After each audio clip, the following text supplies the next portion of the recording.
Fruiting bodies, the quiet intelligence of the Pacific Northwest Falls. A Mosaic Mind podcast by Krishnan Iyer. There's a particular stillness that arrives in the Pacific Northwest when the rains return, the ground softens, the moss brightens. And if you listen closely, it almost feels like the forest is breathing again. That's when the mushrooms start to rise, quiet messengers from a world beneath our feet.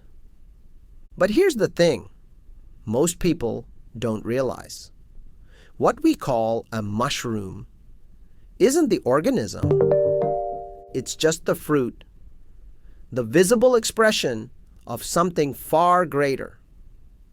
Beneath every step you take lies a vast living network called mycelium, a lattice of microscopic threads that connect trees, plants, and soil in a web of exchange and communication.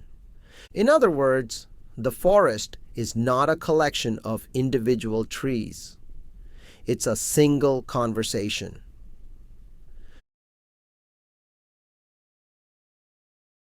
A few weeks ago, I joined an edible mushroom foraging class in the KCLS Library Kirkland branch, led by Angela, the founder of Forage Seattle.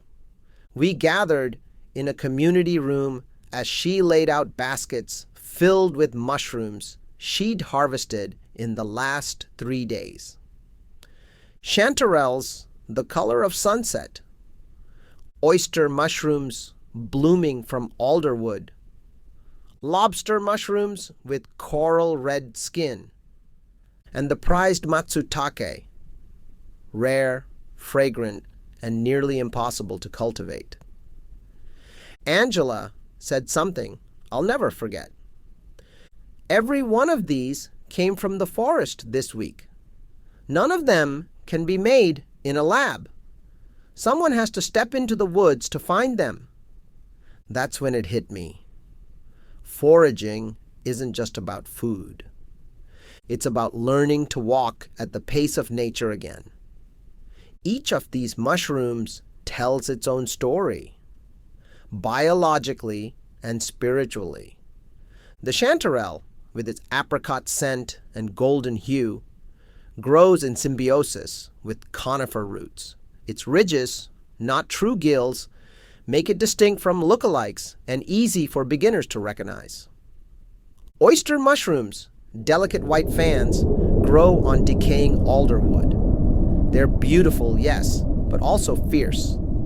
They release a microscopic paralytic fluid that stuns tiny worms before digesting them.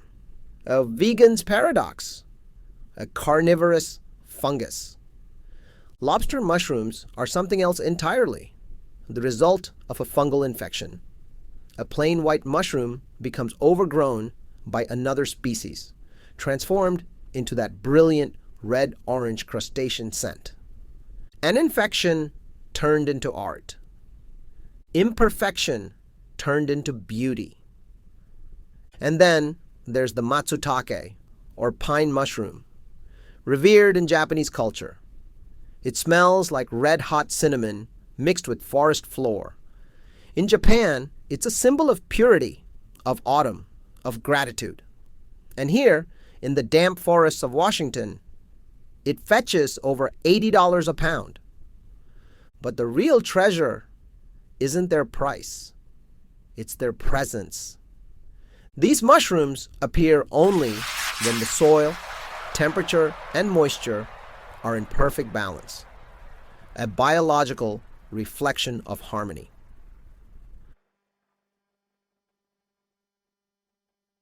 That's why wild mushrooms can't be mass-produced. You can grow button mushrooms in a lab. Creminis, shiitakes, enokis, because they're detached from this ecological symphony. But chanterelles, lobsters, matsutakes, They're children of relationships. They need the tree roots, the moss, the microbial conversation beneath the surface. And maybe that's why they taste better, because they carry the flavor of interdependence. When you go into the woods looking for mushrooms, you begin to see differently. You start noticing subtle things: the slant of light through cedar branches, the texture of moss, the faint perfume of decay that signals fertile ground. Your pace slows. Your awareness widens. You realize the forest isn't waiting to reveal itself to you. It's asking whether you're ready to see. Angela taught us that finding mushrooms isn't random. You look for habitat, not for mushrooms. Find the right tree, the right soil, the right microclimate, and the fruit will follow. That's a powerful metaphor for life, isn't it? When we create the right conditions, curiosity, patience, stillness, insight appears naturally. Harvesting itself carries a kind of philosophy. People argue whether to pluck or cut a mushroom, but Angela laughed and said, "It doesn't matter. The mushroom is just the apple. The tree, the mycelium, stays underground. What matters is respect. Take only what you'll use. Leave enough for others, human and otherwise. And above all, don't disturb the web. That respect," she said, "is how you earn the right to return."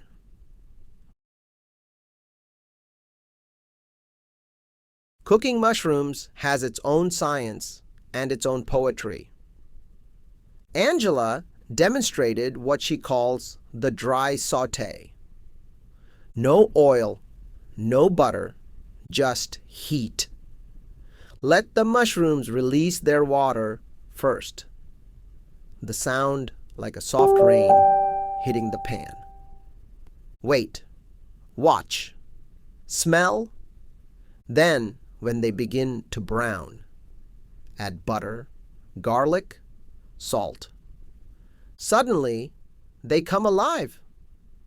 Not slimy, but savory, rich, umami packed. That transformation happens through patience and attention. You don't rush it. You listen. It's the same lesson the forest keeps teaching. Before something can absorb warmth, it must first let go of excess.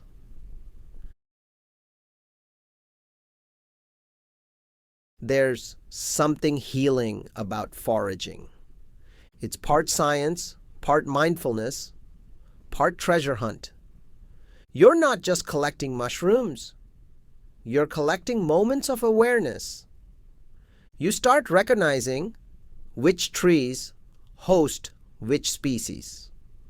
Douglas firs for chanterelles, alders for oysters, pine for matsutake.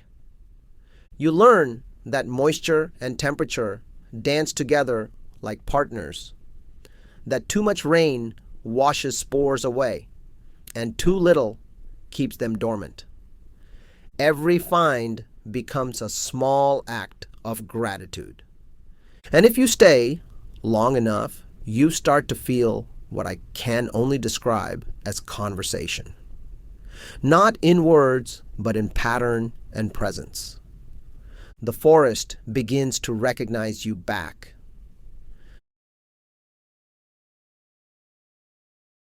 There's also community in this pursuit.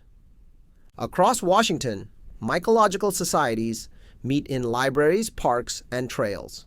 They share finds, debate identification, swap recipes, and occasionally argue over spore prints. It's science and folklore, curiosity and friendship, Everyone becomes both student and teacher. And it's that shared awe, that collective wonder, that makes foraging so human. Because in the end, foraging isn't about mushrooms. It's about belonging.